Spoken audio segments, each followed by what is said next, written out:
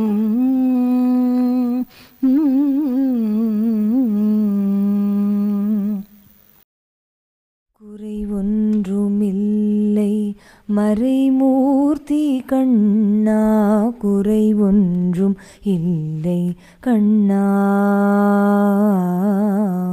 குறை ஒன்றுமில்லை கோவிந்தா